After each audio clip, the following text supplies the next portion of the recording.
This huge building you see behind me is one of Ontario Power Generation's nuclear power generating stations. In essence, it's a factory that converts the energy of the atom into a flow of electrons, or what's commonly called electricity, the electricity that helps power the province. Nuclear, hydroelectric, and fossil fuel generating stations have many similarities in the way they generate electricity. Where they differ is their fuel source. OPG's nuclear stations use naturally occurring uranium that's processed into little ceramic pellets like this. An unused fuel pellet emits very little radiation.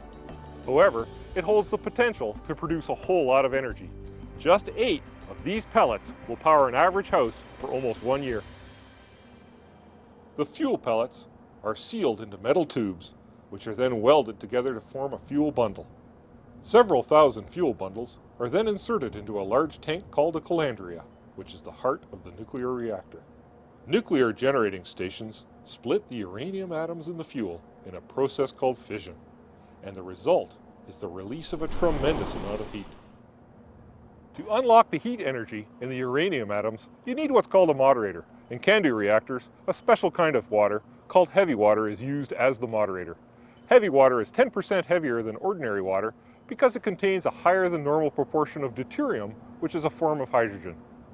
The heavy water surrounds the fuel bundles and slows down tiny particles called neutrons, so they are more likely to hit and split the uranium atoms. A chain reaction of atoms splitting ensures there is a constant source of heat to heat the heavy water.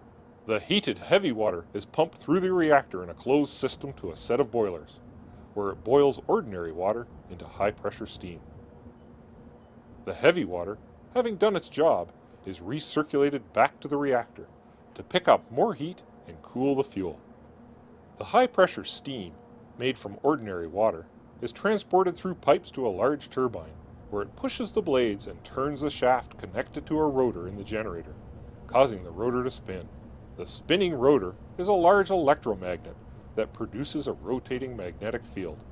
This field moves across coils of copper wire in the generator stator, producing electricity that can be sent across transmission lines. The steam coming out of the turbine is condensed back into water using cooling water from the lake and pumped back to the boilers to continue the process. Ontario Power Generation's nuclear generating stations have sophisticated safety systems to control, cool, and contain the process each step of the way, generating electricity safely and virtually free of all smog and greenhouse gas emissions.